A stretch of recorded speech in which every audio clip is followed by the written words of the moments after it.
Welcome back to We Don't Color on the Dog. It is 4th of July week. We've got Peter Mougey, who, along with the firm and his wife, have made 4th of July very special with the symphony. Peter, we do this every year, I but know. you have this pitched down pretty good by now. Yeah, we started when we were 20. Symphony was only one flute. That's all it was That's back exactly then. right. That's exactly right. Yeah, we're getting going for this week. This will be year number 9, and it's amazing that it's already gone by this fast. But this has just grown into a great. I think it's an annual event. I think it's here to stay. We got great support from the community. Ton of people show up, so we're excited about getting it going again. Well, it was a tradition for a while. It, like so many things, when budget gets tight, it faded away. And you stepped up. I mean, it was you and Katrina. Y'all stepped up and really started to create the bandwagon to get this going again. Talk a little bit about that, Peter, because I think we don't want to lose that history. Yeah, the our symphony was going down to 30A and playing down in whatever Rosemary, and so when I went to the mayor at that point was Mayor Hayward, and uh, and I talked to him about we really got to up our 4th of July game. We have the biggest military presence in the world here in Pensacola. Great history. We do absolutely nothing with the Navy, nothing with the Marine Corps, nothing with the symphony. I said we got to get the city, the symphony, and the military together with the existing fireworks show. So I went to the symphony, and they're like, "Yeah, we'd love to play. However, we need you to sign this contract for 3 years." And I didn't have any money, Right. and so I signed the contract. And I think it was, I don't know, pushing $100,000 for 3 years. And I thought, we'll figure it out. So we put our name on the contract for 3 years. We brought him back from 38. Mayor Hayward was kind enough to contribute the amphitheater, and then we figured out a model that's worked well and carried us into year 10. So that's how it started. So the symphony plays down at the amphitheater right behind the stadium, right on the water. It's a beautiful venue. I think it's underused, but it's starting to get a little momentum. Got a nice bay breeze coming. The symphony starts at 7:30. It's free to the public, and they play from 7:30 until 9, and then the fireworks start. But my favorite part is that at 7:30 the national anthem kicks off, and the Navy has been just absolutely killer with supporting this event. But they send a couple of jets over the amphitheater crowd, and it goes all the way down to the base of the 3 Mile Bridge. So everybody on the 3 Mile Bridge gets the jet flyover at the end of the national anthem, and you can listen to the event on news radio, Cat Country's news radio program. So it's pretty cool. It's really turned into a one hell of an event. Well, it really, it's just the sense of pride of patriotism that happens at this event. I think is unparalleled, and all the different things. And the Blue Angel show is great, and it revs everybody up. But to do this on the 4th of July and do it in the evening, and this year to have it on a Friday, so you don't have to worry about getting up for work the next day, so you can really Yeah. enjoy Yes. the whole thing. Absolutely. The last several years, politics are just so divisive, and we have people on the left and people on the right, and there's a lot of anger and a lot of hostility. I think the 4th of July is a wonderful way to come together as a community, as a country, and celebrate how we got here and our ability to take competing positions that in peace and voice our concerns, but really to celebrate everything that we share in our country and our history. And it's a really cool event. Time to put a lot of the stuff that keeps us on different sides of the fence away and just celebrate this great country we live in. Right. It's Friday, starts at 7:30, goes to 9:30, then the fireworks afterwards.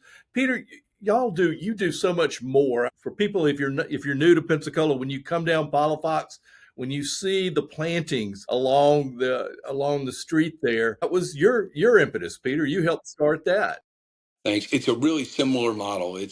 Come up with an idea, and then you get a bunch of people to help, very similar to the 4th of July. And so the legal community sponsors those beds, which I haven't calculated in a while, but it's about $250,000 worth of contributions from law firms in town. And then we also have Rennie at his landscaping company, and then the city and the legal community keeps all that going. It looks great. And those were dirt and weeds coming out of those until I don't know how long it's been, but it's been about 15 years since the legal community's been sponsoring that. So that's a really cool.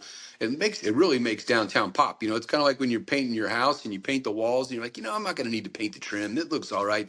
And then you got the house all painted, and then all of a sudden the trim looks like, oh my God, I got to do something to the trim. That's kind of what happened with the beds. Nobody noticed until everything else looked nice, but they look really nice. And it's switched out for the season. It's always seasonal plantings. It stays fresh, and it's just become, like you said, you don't even think about it now, but that started with the legal community, the local bar association stepping up, and I think that's important. And then, of course, the other big project that you and Katrina are involved in is healthy food. Talk a Yeah. little bit about that initiative because that has taken off too, Peter. That is, we are in year 4, and we're really excited about what we're rolling into.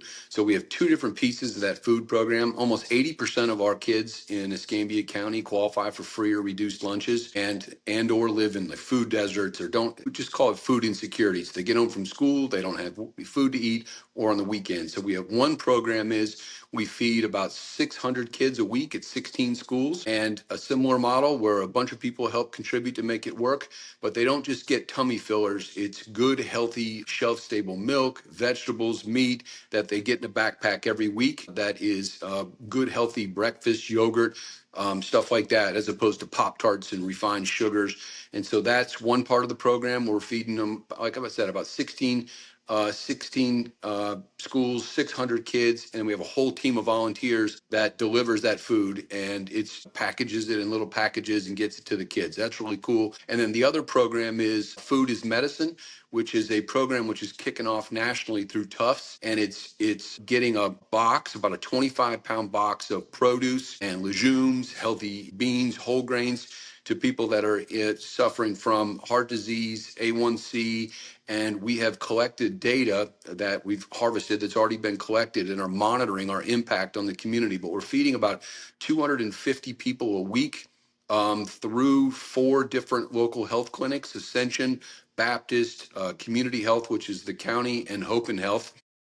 Each clinic has about 50, 60 patients, and we're making a meaningful difference with Food is Medicine. It's a program that's been studied extensively by Tufts, and we didn't even know that Tufts was doing it. We were kind of parallel track, but we formed a ton of community and national partners, and we're about the point where we raised over $1 million on this program, and so we've been feeding people quietly for about 4 years. And this year we're going to go back and circle back with the county and demonstrate the reduced number of emergency room visits, the doctor's visits that we're able to control with A1C, weight, hypertension, all through just regular good food and teaching people how to eat. So it's not just giving people fish, but it's teaching them how to fish. And so I'm really excited about that. We're starting year 5 in 2026. Will be year 5 of that program, both programs. And Peter, that's one that you've involved. I mean, I know the Haas Center's been involved. They've helped you do a lot of the analysis. The school district, their warehouse has been helping, warehousing. And then, of course, to get all the healthcare providers involved. This is, it's taken 5 years to get to this point. I can just imagine to make that happen. It has been tremendous where you collaborate with all these people with different niches and come and develop a product. And the way that we started was really small. And the thought was we can make mistakes quietly. So we started with 10 boxes, and we thought, you know what, let's fail quietly and build. So the trajectory line has been a slope upward. Manna has been an absolute fantastic partner. The farm, it's amazing how many different, it's almost overwhelming how many community partners. And then you think every Tuesday there's volunteers that show up out at the farm and pack 250 boxes, and then Manna picks them up in refrigerated trucks. So it's a whole citywide event that people are showing up for. People want to help. And if you say, hey, I need your help, I need you to either write a check, I need you to help show up, and everybody's got different skill sets. It's a ton of people contributing to this and making this work. And quite frankly, as a community, which we're one of the unhealthiest communities in Florida, we're continually dragged. I think there's a solution here that we can scale. And Tufts is making a national push. And quite frankly, Robert Kennedy, with whatever you think about some of his ideas, this is something he's gotten behind with his what's called the Maha boxes, make America healthy again. So whatever your politics are, Here's some great ideas coming out of the Trump administration with exchanging medicine every month, which is extremely expensive, for food, and having long-term impacts by teaching people how to fish. We're getting a lot of progress. And quite frankly, we've been invited to under Tufts to represent the Northern Florida region. You're hearing it here for the first time. So we're gonna join this coalition of cities and counties, and we're gonna represent and try to push this through our local community through the county commission here in the near future. Well, I'll do my best to help. I think I have a little bit of push. Maybe I can help. If someone Absolutely. wants to get involved, Peter, how can they get involved with that? Just call us at the office at Levin Papantonio. The firm's been a huge sponsor of this and helped me get this rolling. 435-7000. Ask for me or Laura Burgess, who's kind of the wizard behind the curtain that does most of the organizing and keeps everything moving. And just tell us how, and we'll give you some options on what to do and how to get involved, because there's a ton of different ways. Driving, packing, checks. We need all the above. Kind of like Warren. What is it? Warren Zevon, send lawyers, guns, and money. We got just about all of that. That's right. All right, Peter, thank you so much for coming on. And again, keep me in the loop. Anything we can do to help with the paper. I will. Thanks a lot, Rick. Appreciate it. Take care. All right. Bye-bye.